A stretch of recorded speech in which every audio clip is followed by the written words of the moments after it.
Next, observe the exercise 1.3 fourth problem observe ಮಾಡಿ. Fourth problem question observe ಮಾಡಿ. Express 0.999 in the form of P by Q. Are you surprised by your answer? With your teacher and classmate discuss why the answer makes sense.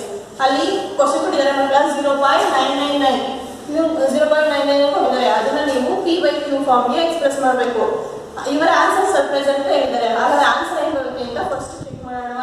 Okay, first given on solution ಅಲ್ಲಿ first given ತಗೊಳ್ಳಿ. Given equals to given 0.9 bar. ಅವ್ರು ಏನು ಕೊಟ್ಟಿದ್ದಾರೆ 0.99 ಕೊಟ್ಟಿದ್ದಾರೆ ಅಲ್ವಾ. 999 repeat ಆಗುತ್ತೆ ಅಂತಂದ್ರೆ ನಾವು 9 ಬಾರ್ ಅಂತ ತಗೊಳ್ಬೋದು. So 9 bar let x equals to ಈಗ ಕೊಟ್ಟಿರುವಂತ ಕ್ವಶನ್ ಕೊಟ್ಟಿದ್ದಾರೆ ಅದನ್ನ ನಾನು x ಅಂತ ತಗೋತೀನಿ. x ಈಕ್ವಲ್ಸ್ ಟು 0.999 ಅದನ್ನ ನಾವು ಈಕ್ವೇಷನ್ 1 ಅಂತ ಕನ್ಸಿಡರ್ ಮಾಡೋಣ. ನೆಕ್ಸ್ಟ್ ಈಕ್ವೇಷನ್ 1 ಗೆ ನೀವು ಮಲ್ಟಿಪ್ಲೈ ಬೋತ್ ಸೈಡ್ ಬೈ 10 ಇಂದ ಮಲ್ಟಿಪ್ಲೈ ಮಾಡಿ. 10x ಈಕ್ವಲ್ಸ್ ಟು 10 ಇಂಟು ಇಲ್ಲಿ ನೋಡಿ ಇಲ್ಲಿ 10 ಇಂದ ಮಲ್ಟಿಪ್ಲೈ ಮಾಡಿದ್ರೆ 10x ಆಗುತ್ತೆ. ಮತ್ತೆ 10 ಇಂಟು 0.999 ಹಾಗೆ ಮಾಡ್ಕೊಳ್ಳಿ ಆಸ್ ವೆಲ್ ಆಸ್ ಆಗಿದೆ. ನೆಕ್ಸ್ಟ್ 10x ಈಕ್ವಲ್ಸ್ ಟು ಇಲ್ಲಿ 10 ಇದೆ 0.99 ಇದೆ ಮಕ್ಕಳ 10 ಇಂದ ಮಲ್ಟಿಪ್ಲೈ ಮಾಡಿದ್ರೆ ನಾವು ಈ ಪಾಯಿಂಟ್ ಒಂದು ಡಿಜಿಟ್ ನ ಬಿಟ್ಟು ಶಿಫ್ಟ್ ಆಗುತ್ತೆ. ಅಲ್ಲಿಗೆ 9 ಇಲ್ಲಿ ಬರುತ್ತೆ. 9 ಬಿಟ್ಟು ಪಾಯಿಂಟ್ ಶಿಫ್ಟ್ ಆಗುತ್ತೆ. ಸೊ 9.999 ಕಂಟಿನ್ಯೂಷನ್ ಆಗಿರುತ್ತೆ. Okay, 10x equals to 9 plus ಈ 9.99 ಇದೆಯಲ್ವಾ ಅದನ್ನ ನಾನು 9 ಅಂತಂದ್ರೆ 0.00 ಬರುತ್ತಲ್ಲ ಮಕ್ಕಳ, ಹಾಗೆ 0.99 ಈ ರೀತಿ ಸ್ಪ್ಲಿಟ್ ಮಾಡ್ಕೊಂಡಿದ್ದೀನಿ. ಆನ್ಸರ್ ಏನಿರುತ್ತೆ ನೋಡಿ, 0 ಗೆ 9 ಆಡ್ ಮಾಡೋದು 9 ಬರುತ್ತೆ. ಮತ್ತೆ 0 ಗೆ 9 ಆಡ್ ಮಾಡಿದ್ರೆ 9 ಬರುತ್ತೆ. Plus 9 plus 0 9 ಆಗುತ್ತಲ್ವಾ. ಇಲ್ಲಿ ನೋಡಿ 9 ಪ್ಲಸ್ 999 ಇದೆ ಅದನ್ನ ನಾನು ಈ ರೀತಿ ಸ್ಪ್ಲಿಟ್ ಮಾಡ್ಕೊಂಡಿದ್ದೀನಿ. 9 ಪ್ಲಸ್ 0.99 ಆಗಿ ಸ್ಪ್ಲಿಟ್ ಮಾಡ್ಕೊಂಡಿದ್ದೀನಿ. Next 10x equals to 9 plus ಈ 0.99 ನಾನು ಫಸ್ಟ್ ತಗೊಂಡಿದ್ದೀನಿ ಈಕ್ವೇಷನ್ 1 ಅಲ್ಲಿ x ಅಂತ ತಗೊಂಡಿದ್ದೀವಲ್ವಾ. ಸೊ ಈ ಪ್ಲಸ್ಗೆ ನಾವು x ಅಂತ ಬರ್ಕೊಳ್ಳೋಣ. 0 ಆನ್ ಫ್ರಮ್ 1 ಈಕ್ವೇಷನ್ 1 ಗೆ ತಗೊಂಡಿದ್ದೀನಿ. 0.99 ಈಕ್ವಲ್ಸ್ ಟು x ಅಂತ ತಗೊಂಡಿದ್ದೀನಿ. So 10x plus 10x equals to 9 plus x ಆಯ್ತು. ಇಲ್ಲಿ ನೋಡಿ ಇಲ್ಲೂ ಒಂದು ವೇರಿಯೇಬಲ್ ಇದೆ. ಈಕ್ವಲ್ ಇಂದ ರೈಟ್ ಸೈಡ್ 10x ಇದೆ, ಲೆಫ್ಟ್ ಸೈಡ್ x ಇದೆ. ಹಾಗಾದ್ರೆ ನಾವು ಈ ಕಡೆ ಲೆಫ್ಟ್ ಸೈಡ್ ತಗೊಳ್ಳಿ. x ನ ಲೆಫ್ಟ್ ಸೈಡ್ ತಗೊಂಡ್ರೆ ಪ್ಲಸ್ x ಇದೆ, ಅದು ಮೈನಸ್ x ಆಗುತ್ತಲ್ವಾ. 10x minus x equals to 9 ಆಯ್ತು. ನೆಕ್ಸ್ಟ್ 10x ಅಲ್ಲಿ 1x ಹೋದ್ರೆ 9x ಉಳ್ಕೊಳ್ಳುತ್ತೆ equals to 9. x equals to 9/9. 9/9 ನಾವು 9 ಇಂದ ಕ್ಯಾನ್ಸಲ್ ಮಾಡಿದ್ರೆ ಏನಾಗುತ್ತೆ 1 ಬರುತ್ತಲ್ವಾ ಆನ್ಸರ್. x ಈಕ್ವಲ್ಸ್ ಟು 1 ಆಗುತ್ತೆ. ನೋಡಿ x ಈಕ್ವಲ್ಸ್ ಟು 1 ಇದು ರ್ಯಾಷನಲ್ ಫಾರ್ಮ್ ಇದೆ ಮಕ್ಕಳ. 1/1 ಅಂತ ಬರ್ಕೋಬಹುದು. ಆದ್ರೆ ನಮ್ಗೆ ಇದು ಸರ್ಪ್ರೈಸ್ ಅಲ್ಲ. 1 ನಾವು ಯಾವ ರೀತಿ 0.99 ಆನ್ಸರ್ ಬರುತ್ತೆ ಅನ್ನೋದು ಸರ್ಪ್ರೈಸ್ ಸಿಗುವಂತದ್ದು. ನೋಡಿ ಲೈಕ್ ದಟ್ ಏನಕ್ಕೆ ಅಂತಂದ್ರೆ ಮಕ್ಕಳ 0.3 ಬಾರ್ ನಾವು ಇದನ್ನ ಆಲ್ರೆಡಿ ಪ್ರೀವಿಯಸ್ ಕ್ಲಾಸ್ ಅಲ್ಲಿ ಈ ಪ್ರಾಬ್ಲಮ್ ಸಾಲ್ವ್ ಮಾಡಿದೀವಿ. ಇದಕ್ಕೆ ಆನ್ಸರ್ ಏನ್ ಬಂತು, ಈಗ 0.3 ಬಾರ್ ಇದು ಡೆಸಿಮಲ್ ಫಾರ್ಮ್ ಕೊಟ್ಟಿರಲ್ಲ, ಇದನ್ನ ನಾವು ರ್ಯಾಷನಲ್ ಫಾರ್ಮ್ ಕನ್ವರ್ಟ್ ಮಾಡಿದ್ರೆ ಆನ್ಸರ್ ಏನ್ ಬರುತ್ತೆ 3/9 ಬಂತು. ಅದನ್ನ ನಾವು 3 1s 3 3 3s 9 ಅಂತ ಹೇಳಿ 1/3 ಅಂತ ಬರ್ಕೊಂಡಿದ್ವಿ.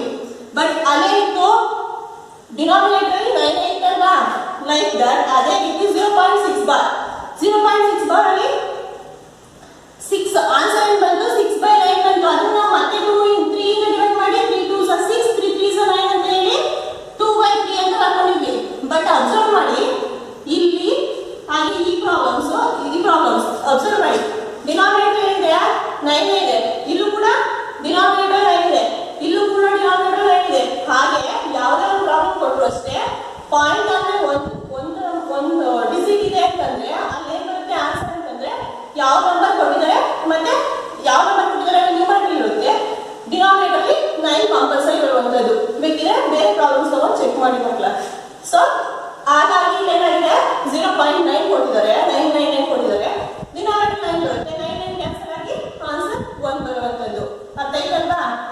Okay, next 5th question observe ಮಾಡಿ.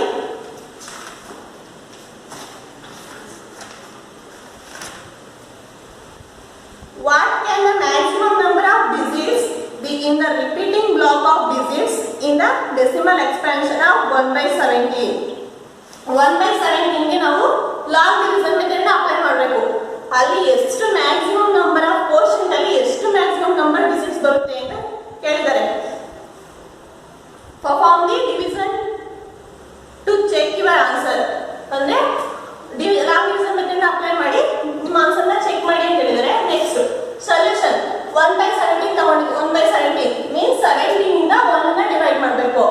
ರಾಂಗ್ ಡಿವಿಷನ್ ಮೆಥಡ್ ಅಪ್ಲೈ ಮಾಡ್ಕೊತೀವಿ ನೋಡಿ. 17 1 ತಗೊಂಡಿದ್ದೀರಾ, 1 ಇರಲ್ಲ ಮಕ್ಕಳ, ಬರೀ 1 ಅಲ್ಲಿ 0 ಪಾಯಿಂಟ್ ತಗೊಂಡು 10 ಆಗುತ್ತಾ 10 ಆಗುತ್ತೆ. 17 ಇಂದ 10 ಅನ್ನು ಡಿವೈಡ್ ಮಾಡಕ್ ಆಗುತ್ತಾ ಇಲ್ಲ. ಸೊ ನಾವೇನ್ ಮಾಡ್ತೀವಿ, ಪಾಯಿಂಟ್ ಆದ್ಮೇಲೆ ಮತ್ತೆ 10 ತಗೋತೀವಿ, ಮತ್ತೆ 10 ತಗೊಂಡು ಇಲ್ಲೂ ಕೂಡ 10 ಹಾಕೋತೀವಿ. ನೆಕ್ಸ್ಟ್ 17 5 85, 17 6 ಎಷ್ಟಾಗುತ್ತೆ 102 ಅಲ್ವಾ, 102 ಇಲ್ಲ 100 ಇದೆ 102 ತಗೊಳಕ್ಕಾಗಲ್ಲ. ಸೊ ನಾವು 17 5 85. ನೆಕ್ಸ್ಟ್ 10 and 5 ಹೋದ್ರೆ 5, ಇನ್ ರಿಮೈನಿಂಗ್ 9 ಹೋಗ್ಬಿಡುತ್ತೆ. 9 and 8 ಹೋದ್ರೆ 1. ನೆಕ್ಸ್ಟ್ ಆಮೇಲೆ ಪಾಯಿಂಟ್ ತಗೊಂಡಿದ್ರೆ ನಾವು 0 ತಗೋತೀವಿ. 17 8 136, 17 9 ಎಷ್ಟಾಗುತ್ತೆ 153 ಆಗುತ್ತೆ. ಸೊ 153 ಗ್ರೇಟೆಸ್ಟ್ ನಂಬರ್ ಆಗುತ್ತೆ. ಸೊ ನಾವು 17 8 136 ತಗೋತೀವಿ. 10 ಅಲ್ಲಿ 6 ಹೋದ್ರೆ 4, ಇಲ್ಲಿ ರಿಮೈನಿಂಗ್ 4 ಹೋಗ್ಬಿಡುತ್ತೆ. 4 and 3 ಹೋದ್ರೆ 1. ನೆಕ್ಸ್ಟ್ 10 ತಗೊಂಡ್ವಿ. 17 8 ಮತ್ತೆ 136 ಬಂತು. 17 ಮತ್ತೆ 10 ಅಲ್ಲಿ ಇಲ್ಲಿ 0 ಇಂದ 6 ಹೋಗಲ್ಲ, ಒಂದು ಕ್ಯಾರಿ ತಗೋತೀರಾ 10 ಆಗುತ್ತೆ. 10 ಅಲ್ಲಿ 6 ಹೋದ್ರೆ 4, ರಿಮೈನಿಂಗ್ 3 ಉಳ್ಕೊಳ್ತು. 3 ಅಲ್ಲಿ 3 ಹೋದ್ರೆ 0. ನೆಕ್ಸ್ಟ್ 10 ತಗೊಂಡ್ವಿ. 74 ಅಲ್ಲಿ 10 ಇದೆ, 0 ಇದೆ, 0 ಇಂದ 4 ಹೋಗಲ್ಲ, ನಾವು ಒಂದು ಕ್ಯಾರಿ ತಗೋತೀವಿ. 10 ಅಲ್ಲಿ 4 ಹೋದ್ರೆ 6 ಬಂತು. ರಿಮೈನಿಂಗ್ 3 ಇದೆ, 3 ಅಲ್ಲಿ 3 ಹೋದ್ರೆ 0.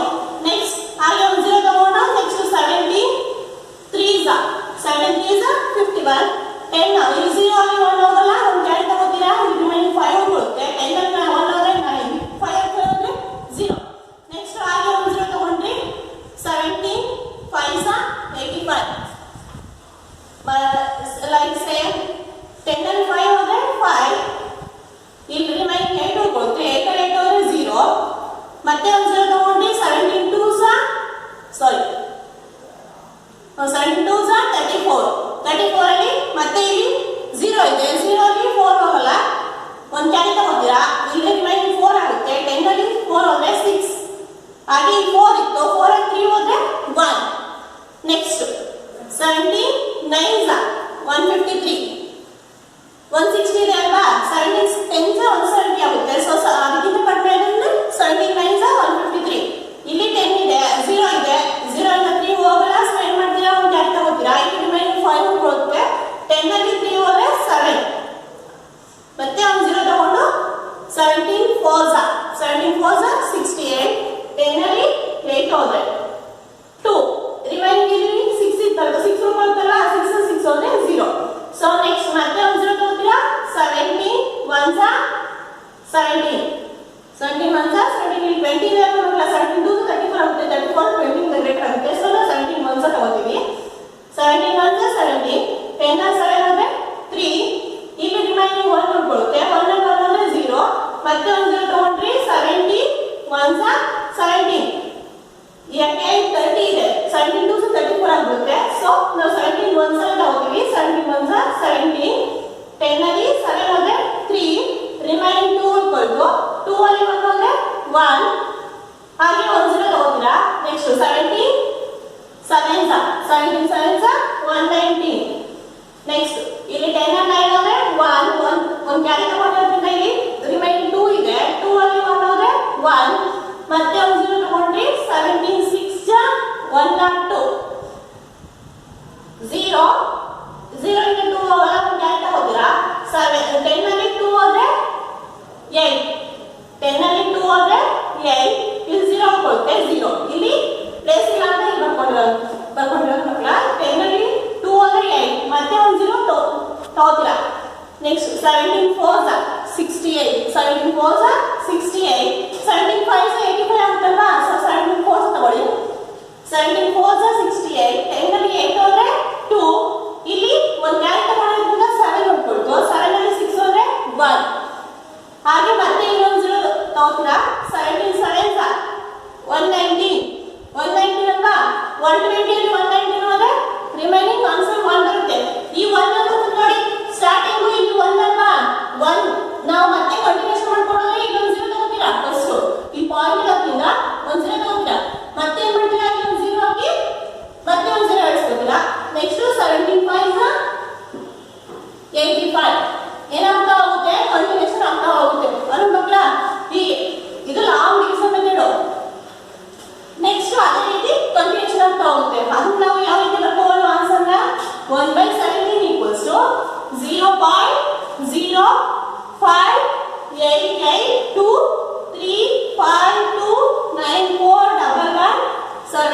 4 bar 7647 4 bar ಈ ರೀತಿ ಬರಬೇಕಲ್ವಾ 1/17 ಹಾಗಾದ್ರೆ ಈ ಕ್ವೋಷಂಟ್ ಅಲ್ಲಿ ಎಷ್ಟು ಡಿಜಿಟ್ ಬಂತು 1 2 3 4 5 6 7 8 9 10 11 12 13 14 15 16 ಒಟ್ಟು 16 ಡಿಜಿಟ್ಸ್ ಮತ್ತೆ ರಿಪೀಟ್ ಆಗುವಂತದ್ದು 1/17 ನಾವು ಡಿವೈಡ್ ಮಾಡ್ಕೊಂಡು ಹೋದಂಗೆ ಅರ್ಥ ಆಯ್ತಲ್ವಾ ಇದು ಯಾವ ರೀತಿ ಮಾಡುವಂತದ್ದು okay next 6th question observe ಮಾಡಿ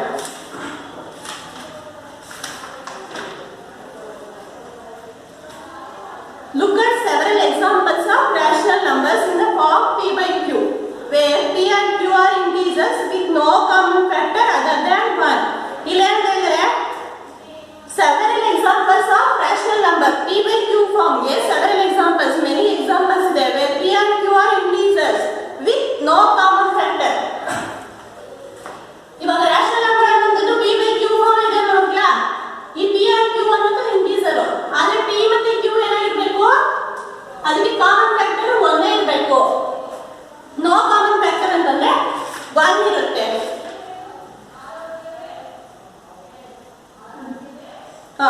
ಕಾಮನ್ ಫ್ಯಾಕ್ಟರ್ ಅದರ್ ದನ್ 1 ಬಿಟ್ಟು ಬೇರೆ ಯಾವುದು ಕಾಮನ್ ಫ್ಯಾಕ್ಟರ್ ಆಗಿರಬಾರ್ದು and having terminating decimal representation ಆದ್ರೆ ಏನಾಗಿರಬೇಕು ಟರ್ಮಿನೇಟಿಂಗ್ ಡೆಸಿಮಲ್ ಎಕ್ಸ್ಪಾನ್ಷನ್ ಆನ್ಸರ್ ಏನಾಗಬೇಕು ಟರ್ಮಿನೇಟ್ ಆಗಬೇಕು ನಾನ್ ಟರ್ಮಿನೇಟಿಂಗ್ ರಿಪೀಟೆಡ್ ಆಗಬಾರ್ದು ಆನ್ಸರ್ ಟರ್ಮಿನೇಟಿಂಗ್ ಆಗಿರಬೇಕು ಆ ರೀತಿ ಆಗುವಂತದ್ದು ಒಂದಷ್ಟು ಎಕ್ಸಾಂಪಲ್ಸ್ ನ ಕಂಡುಹಿಡಿಯಿರಿ can you guess what property must satisfy ಅದು ಯಾವ ಪ್ರಾಪರ್ಟಿನ ಸ್ಯಾಟಿಸ್ಫೈ ಮಾಡುತ್ತೆ ಅಂತ ಕೇಳಿದರೆ ಇಲ್ಲಿ ನೋಡಿ ಸೊಲ್ಯೂಷನ್ ಇವಾಗ ನಾನು 2/5 ನ 2 ಮತ್ತೆ 5 ಈ 2 and 5 ಗೆ ಡಿವೈಡ್ ಮಾಡಿ ಮಕ್ಕಳು 2 ಅನ್ನೋದು ಒಂದು ಡಿವೈಡ್ ಆಗುತ್ತೆ ಮತ್ತೆ 5 ಅನ್ನೋದು ಒಂದು ಡಿವೈಡ್ ಆಗುತ್ತೆ ಅದಕ್ಕೆ ಯಾವ ನಂಬರ್ ಡಿವೈಡ್ ಆಗುತ್ತಾ ಇಲ್ಲ ಅಲ್ವಾ ಇವಾಗ 2 1s are 2 5 1s are 5 ಇದು 5 ಅನ್ನೋದು 2 ಇಂದ ಡಿವೈಡ್ ಆಗಲ್ಲ ಸೊ ಹಾಗಾದ್ರೆ ಇದಕ್ಕೆ ಕಾಮನ್ ಫ್ಯಾಕ್ಟರ್ ಏನು 1 ಲೈಕ್ ದಟ್ 3 and 5 ಇವೆರಡು ಪ್ರೈಮ್ ನಂಬರ್ ಅಲ್ವಾ 3 and 5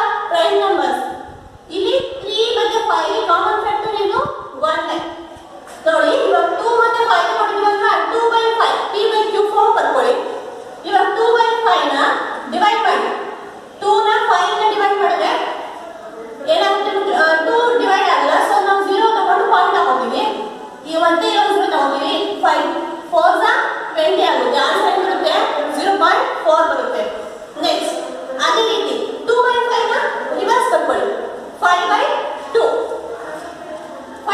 ಇಲ್ಲಿ ಟರ್ಮಿನೇಟಿಂಗ್ ಸಿಗ್ತಲ್ವಾ ಆನ್ಸರ್ ಅಲ್ಲಿ ಟರ್ಮಿನೇಟಿಂಗ್ ಇದೆ ರಿಪೀಟೆಡ್ ಆಗ್ತಿಲ್ಲ ನೆಕ್ಸ್ಟ್ ಲೈಕ್ ದಟ್ 5/2 ಅಲ್ಲಿ ನೆಕ್ಸ್ಟ್ 2/5 ನ ರಿವರ್ಸ್ ತಗೊಳ್ಳಿ ಮಕ್ಕಳ 2 5 ಏನಾಗುತ್ತೆ ನ್ಯೂಮರೇಟರ್ ಹೋಗುತ್ತೆ 2 ಡಿನೋಮಿನೇಟರ್ ಬರುತ್ತೆ ಸೊ 5/2 ಇದನ್ನು ಕೂಡ ಡಿವೈಡ್ ಮಾಡಿ ಇವಾಗ 2 1s 2 2s 4 ಆಗುತ್ತಲ್ವಾ 1 ರಿಮೈಂಡರ್ ಹೋಗುತ್ತೆ ಪಾಯಿಂಟ್ ಹಾಕಿ ಮತ್ತೆ 0 ತಗೊಂಡು 2 5 10 ಆನ್ಸರ್ ಬರುತ್ತೆ 2/2.5 ಇದು ಕೂಡ ಟರ್ಮಿನೇಟಿಂಗ್ ಇದು ಟರ್ಮಿನೇಟ್ ಆಗುತ್ತೆ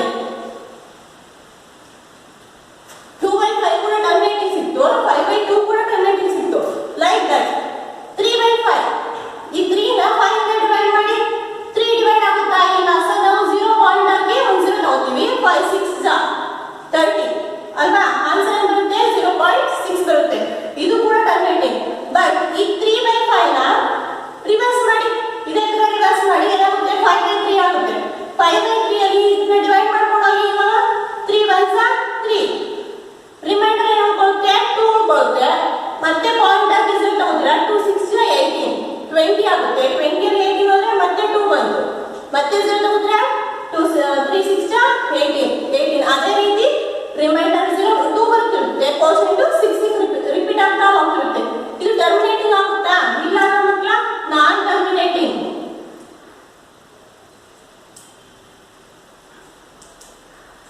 ಟರ್ಮಿನೇಟಿಂಗ್ ಯಾವಾಗಾಯ್ತು ಈ q p by q ಇದು p by q ಫಾರ್ಮ್ ಅಲ್ಲಿ ಇದೆ ಅಲ್ವಾ p by q ಫಾರ್ಮ್ ಅಲ್ಲಿ ಇದೆ ಈ q ಡಿನಾಮಿನೇಟರ್ either 5 ಆಗಿರಬೇಕು ಆ 2 ಆಗಿರಬೇಕು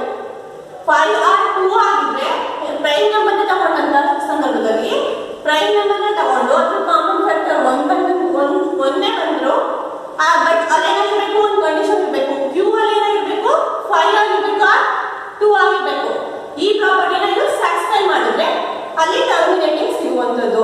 ಹಾಗಾದ್ರೆ therefore q must satisfy the prime factorization of q as only the power of 2 or power of 5. q ಅನ್ನುವಂಥದ್ದು ಏನಾಗಿರಬೇಕು? q as only of 2 or 5 ಆಗಿರಬೇಕು. ಈ ಪ್ರಾಪರ್ಟಿನ ಸ್ಯಾಟಿಸ್ಫೈ ಮಾಡಿದ್ರೆ ಅಲ್ಲಿ ಟರ್ಮಿನೇಟಿಂಗ್ ಸಿಗುವಂಥದ್ದು. ನೆಕ್ಸ್ಟ್ 7th ಕ್ವೆಶ್ಚನ್ ಅಬ್ಸರ್ವ್ ಮಾಡಿ. Write 3 numbers whose decimal expansion are non-terminating, non-recurring. ಅವರು ರೈಟ್ 3 ನಂಬರ್ಸ್ ಯಾವ್ದಾದ್ರು 3 ನಂಬರ್ಸ್ ನ ಬರೀರಿ. whose decimal expansion ನ ಬರೀಬೇಕು. ಆರ್ ಅದೇನಾಗಿರ್ಬೇಕಪ್ಪ ಅಂತಂದ್ರೆ ನಾನ್ ಟರ್ಮಿನೇಟಿಂಗ್ ಮತ್ತೆ ನಾನ್ ರಿಕರಿಂಗ್. ಅದು ಟರ್ಮಿನೇಟ್ ಆಗಬಾರ್ದು ಮತ್ತೆ ರಿಪೀಟೆಡ್ ಆಗಬಾರ್ದು. ನಾನ್ ಟರ್ಮಿನೇಟಿಂಗ್ ನಾನ್ ರಿಕರಿಂಗ್ ಆಗುವಂತದ್ದು ಯಾವ್ದಾದ್ರು 3 ಎಕ್ಸಾಂಪಲ್ ನ ಕೊಡಿ ಅಂತ ಹೇಳಿದ್ದಾರೆ. ನಿಮ್ಗೆ ಗೊತ್ತಾಗಲ್ಲ ಪೈ ಅನ್ನುವಂಥದ್ದು ಎಲ್ರಿಗೂ ಗೊತ್ತು. ಪೈ ವ್ಯಾಲ್ಯೂ ಏನು? 22/7 ಅದು ನಮಗೆ ಗೊತ್ತಿದೆ. Pi is equals to pi ಅನ್ನುವಂಥದ್ದು non terminating non recurring example ಆಗುತ್ತೆ. ಇವಾಗ ನೀವು ಆಲ್ರೆಡಿ ಗೊತ್ತು ಪೈಗೆ ಟರ್ಮಿನೇಟಿಂಗು ಸಿಗುತ್ತಾ ಅಂತ ಇನ್ನ ಅದನ್ನ ಸಂಶೋಧನೆ ಮಾಡ್ತಾನೆ ಇದ್ದಾರೆ. ಬಟ್ ಅದು ಟರ್ಮಿನೇಟಿಂಗ್ ಸಿಕ್ಕಿಲ್ಲ ಮತ್ತೆ ರಿಪೀಟೆಡ್ ನಂಬರ್ಸ್ ಸಿಕ್ಕಿಲ್ಲ. ಹಾಗಾದ್ರೆ ಪೈ ವ್ಯಾಲ್ಯೂ ಏನು? 22/7. 22/7 22/7 ಡಿವೈಡ್ ಮಾಡ್ಕೊಂಡು ಹೋಗಿ ಏನು ಬರುತ್ತೆ ಆನ್ಸರ್? 3.1428571 up to 7 digits. ತುಂಬಾ ಡಿಜಿಟ್ಸ್ ಬರುತ್ತೆ. ಬಟ್ ಏನಾಗುತ್ತೆ ಒಂದು ರಿಪೀಟ್ ಆಗಲ್ಲ. ಇಲ್ಲಿ 0.3 ಗೆ ಟರ್ಮಿನೇಟಿಂಗ್ ಸಿಗ್ತಲ್ಲ ಆ ರೀತಿ ಇದು ಟರ್ಮಿನೇಟಿಂಗ್ ಸಿಗಲ್ಲ. ನಾನ್ ರಿಕರಿಂಗ್ ವ್ಯಾಲ್ಯೂ ಮತ್ತೆ ನಾನ್ ಟರ್ಮಿನೇಟಿಂಗ್ ವ್ಯಾಲ್ಯೂ. ಹಾಗಾದ್ರೆ ಪೈ ನಾವು ಎಕ್ಸಾಂಪಲ್ ಆಗಿ ತಗೋಬೋದಲ್ವಾ? ನೆಕ್ಸ್ಟ್ √2 ಯಾವುದೇ ಒಂದು ಪ್ರೈಮ್ ನಂಬರ್ಗೆ √2 √5 √3 ಇದಕ್ಕೆಲ್ಲ ತಗೊಳ್ಳಿ. ಇದು ಅಷ್ಟೇ ನಾನ್ ರಿಕರಿಂಗ್ ನಾನ್ ಟರ್ಮಿನೇಟಿಂಗ್. ಪ್ರೈಮ್ ನಂಬರ್ಗೆ ಯಾವುದೇ ಒಂದು ಪ್ರೈಮ್ ನಂಬರ್ಗೆ ನಾವು ರೂಟ್ ತಗೊಂಡು ಅದನ್ನ ವ್ಯಾಲ್ಯೂನ ಕ್ಯಾಲ್ಕುಲೇಟ್ ಮಾಡಿ ನೋಡಿ. ಅದು ಕೂಡ ಏನಾಗಿರುತ್ತೆ? ನಾನ್ ಟರ್ಮಿನೇಟಿಂಗ್ ಮತ್ತೆ ನಾನ್ ರಿಕರಿಂಗ್ ವ್ಯಾಲ್ಯೂ ಆಗಿರುತ್ತೆ. ನೆಕ್ಸ್ಟ್ ಲೈಕ್ ದಟ್ ಇಲ್ಲಿ ನೋಡಿ 0.110 ಒಂದಾದ್ಮೇಲೆ 10 ತಗೊಂಡಿದ್ದೀವಿ. ಮತ್ತೆ 1 00 1 000 1 4 zeros 1 5 zeros ಹಾಗೆ zeros ಒಂದೊಂದು ಇನ್ಕ್ರೀಸ್ ಆಗ್ತಾ ಹೋಗುತ್ತೆ. ಇದು ಕೂಡ ಏನು? ನಾನ್ ಟರ್ಮಿನೇಟಿಂಗ್ ಮತ್ತೆ ನಾನ್ ರಿಕರಿಂಗ್ ಅಲ್ಲ. ಇಲ್ಲಿ ಟರ್ಮಿನೇಟಿಂಗ್ ಸಿಕ್ಕಿದೆಯಾ? ಇಲ್ಲ. ಮತ್ತೆ ರಿಪೀಟೆಡ್ ಆಗ್ತಿದೆಯಾ? ರಿಪೀಟ್ ಕೂಡ ಆಗಲ್ಲ. ಇಲ್ಲಿ 2 zeros ಇದೆ, 3 zeros ಇದೆ, ರಿಪೀಟ್ ಆಗಲ್ಲ. ಸೊ ಇದು ಕೂಡ ಎಕ್ಸಾಂಪಲ್ ಆಗುತ್ತೆ ನಾನ್ ಟರ್ಮಿನೇಟಿಂಗ್ ಮತ್ತೆ ನಾನ್ ರಿಕರಿಂಗ್ ಡೆಸಿಮಲ್ ಎಕ್ಸ್ಪಾನ್ಷನ್ ಗೆ. ಇದು ಕೂಡ ಎಕ್ಸಾಂಪಲ್ ಆಗುತ್ತೆ. ಲೈಕ್ ದಟ್ 0.404000 ಹೀಗೆ ಸೆವೆರಲ್ ಎಕ್ಸಾಂಪಲ್ಸ್ ನ ಬರೀಬಹುದು. ನಾವು ಈ 4 ಎಕ್ಸಾಂಪಲ್ಸ್ ನ ತಗೊಂಡಿದ್ದೀವಿ. ನೆಕ್ಸ್ಟ್ ಇಷ್ಟ ಆಗ್ತಾ ಇತ್ತಲ್ಲ? ರೂಟ್ ಯಾವುದೇ ಒಂದು ಪ್ರೈಮ್ ನಂಬರ್ಗೆ ರೂಟ್ ತಗೊಂಡ್ರೆ ಅದು ನಾನ್ ಇದನ್ನ ನೆನ್ಪಿಟ್ಕೋಬೇಕು. ಯಾವುದೇ ಒಂದು ಪ್ರೈಮ್ ನಂಬರ್ಗೆ ನಾವು ರೂಟ್ ವ್ಯಾಲ್ಯೂ ಫೈಂಡ್ ಔಟ್ ಮಾಡಿದ್ರೆ ಅದು ನಾನ್ ಟರ್ಮಿನೇಟಿಂಗ್ ನಾನ್ ರಿಕರಿಂಗ್ ಆಗಿರುತ್ತೆ. ಮತ್ತೆ ಪೈ ವ್ಯಾಲ್ಯೂ ಕೂಡ ನಾನ್ ಟರ್ಮಿನೇಟಿಂಗ್ ನಾನ್ ರಿಕರಿಂಗ್ ಆಗಿರುತ್ತೆ. ನೆಕ್ಸ್ಟ್ 8th ಕ್ವೆಶ್ಚನ್ ಅಬ್ಸರ್ವ್ ಮಾಡಿ. Find 3 different irrational number between the rational number. ಅಲ್ಲಿ 2 ರಾಷನಲ್ ನಂಬರ್ ಕೊಟ್ಟಿದ್ದಾರೆ. ಅವೆರಡರ ಮಧ್ಯೆ ಯಾವ್ದಾದ್ರು 3 ಇರ್ರಾಷನಲ್ ನಂಬರ್ ನ ಫೈಂಡ್ ಔಟ್ ಮಾಡಿ ಅಂತ ಹೇಳಿದ್ದಾರೆ. ಕೊಟ್ಟಿರುವಂತದ್ದು ಯಾವ್ದು? 5/7 and 9/11. 5/7 ಮತ್ತೆ 9/11 ಇನ್ ಬಿಟ್ವೀನ್. 5/7 ಮಧ್ಯ ಮತ್ತೆ 5/7 ಮತ್ತೆ 9/11 ಮಧ್ಯ ಬರುವಂತ ಯಾವ್ದಾದ್ರು 3 ಇರ್ರಾಷನಲ್ ನಂಬರ್ಸ್ ನ ಬರೀರಿ ಅಂತ ಹೇಳ್ತಾರೆ. ಫಸ್ಟ್ ನಾವು 5/7 ವ್ಯಾಲ್ಯೂ ಫೈಂಡ್ ಔಟ್ ಮಾಡ್ಕೊಳ್ಳೋಣ. 5/7 5 ನ 7 ಗೆ ಡಿವೈಡ್ ಮಾಡಿದ್ರೆ ಲಾಂಗ್ ಡಿವಿಷನ್ ಮೆಥಡ್ ನ ಅಪ್ಲೈ ಮಾಡಿ. ಇಲ್ಲಿ ನೋಡಿ 5 7 ಗೆ ಡಿವೈಡ್ ಆಗುತ್ತಾ? ಇಲ್ಲ ಅಲ್ವಾ? ಸೊ ನಾವು 0 ಪಾಯಿಂಟ್ ಹಾಕಿ 0 ತಗೋತೀವಿ. 7 7 49. ನೆಕ್ಸ್ಟ್ 10 ನಲ್ಲಿ 9 ಹೋದ್ರೆ ರಿಮೈಂಡರ್ 1 ಉಳಿಕೊಳ್ಳುತ್ತೆ. ನೆಕ್ಸ್ಟ್ ಆಲ್ರೆಡಿ ಪಾಯಿಂಟ್ ಹಾಕಿರೋದ್ರಿಂದ ಏನು ಮಾಡ್ತೀವಿ? ನಾವು 0 ತಗೋತೀವಿ. 7 1 7. ನೆಕ್ಸ್ಟ್ 10 ನಲ್ಲಿ 7 ಹೋದ್ರೆ 3 ಮತ್ತೆ 1 0 ತಗೋತೀರಾ? 7 4 28. ನೆಕ್ಸ್ಟ್ 28 30 ಯಲ್ಲಿ 20 ಹೋದ್ರೆ ರಿಮೈನಿಂಗ್ 2 ಉಳಿಕೊಳ್ಳುತ್ತೆ. ಮತ್ತೆ 1 0 ತಗೋತೀರಾ? 7 2 14. 20 ಯಲ್ಲಿ 14 ಹೋದ್ರೆ 6 60 ಆಗುತ್ತೆ. ನೆಕ್ಸ್ಟ್ 7 8 56. 60 ಯಲ್ಲಿ 56 ಹೋದ್ರೆ 4. ಮತ್ತೆ ಏನಾಗುತ್ತೆ? 40 ಆಯ್ತು. ಇಲ್ಲಿ 1 0 ತಗೊಂಡ್ರೆ 40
ಟರ್ಮಿನೇಟಿಂಗ್ ಡೆಸಿಮಲ್ ಎಕ್ಸ್ಪಾನ್ಷನ್ ಅಂತ ಹೇಳ್ಬೋದು. ಸೊ ಇದು ಟರ್ಮಿನೇಟಿಂಗ್ ಡೆಸಿಮಲ್ ಎಕ್ಸ್ಪಾನ್ಷನ್ ಆಗಿರೋದ್ರಿಂದ ಇದು ಕೂಡ ರ್ಯಾಷನಲ್ ನಂಬರ್ ಆಗುತ್ತೆ. ಅರ್ಥ ಆಯ್ತಲ್ವಾ? ಇದು 3 problem. Next fourth one 7.478 question observe ಮಾಡಿ. 7.478 ಇಲ್ಲಿ ನೋಡಿ 478 ಅಂದ್ರೆ ಮತ್ತೆ 478 ನಮಗೆ ರಿಪೀಟ್ ಆಗ್ತದೆ. ಹಾಗಾದ್ರೆ ನಾವು ಯಾವ ರೀತಿ ಬರ್ಕೋಬಹುದು? 7.478 ಬಾರ್ ಅಂತ ಬರ್ಕೋಬಹುದಲ್ವಾ? ಯಾಕೆ ಇಲ್ಲಿ ಮತ್ತೆ 478 ರಿಪೀಟ್ ಆಗ್ತದೆ ಮಕ್ಕಳ, ಅದಕ್ಕೆ ನಾವಲ್ಲಿ ಬಾರ್ ತಗೊಂಡಿದ್ದೀವಿ. ಸೊ ಇದೇನು ಟರ್ಮಿನೇಟ್, ನಾನ್ ಟರ್ಮಿನೇಟಿಂಗ್. ಇದು ಟರ್ಮಿನೇಟ್ ಆಗ್ತಿಲ್ಲ ಬಟ್ ರಿಕರಿಂಗ್, ರಿಪೀಟ್ ಆಗ್ತಿದೆ ಅಲ್ವಾ? ಇಲ್ಲಿ ಟರ್ಮಿನೇಟಿಂಗ್ ಇಲ್ಲ ಬಟ್ 478 ಈ 3 ಡಿಜಿಟ್ಸ್ ಆಗ್ತಿದೆ, ಮತ್ತೆ ಮತ್ತೆ ರಿಪೀಟ್ ಆಗ್ತಿದೆ. So it's rational number. ಯಾವುದೇ ಒಂದು ನಾನ್ ಟರ್ಮಿನೇಟಿಂಗ್ ಅಲ್ಲಿ ಡಿಜಿಟ್ಸ್ ರಿಕರಿಂಗ್ ವ್ಯಾಲ್ಯೂ ಬಂತು ಅಂತಂದ್ರೆ ಅದು ಕೂಡ ರ್ಯಾಷನಲ್ ನಂಬರ್ ಅಂತ ಹೇಳ್ಬೋದು. ನೆಕ್ಸ್ಟ್ ಫಿಫ್ತ್ ಒನ್ 1.10 100 1300 1000 ಹೀಗೆ ಕಂಟಿನ್ಯೂ ಆಗ್ತಾ ಹೋಗ್ತದೆ. ಇದೇನಿದು? It is A non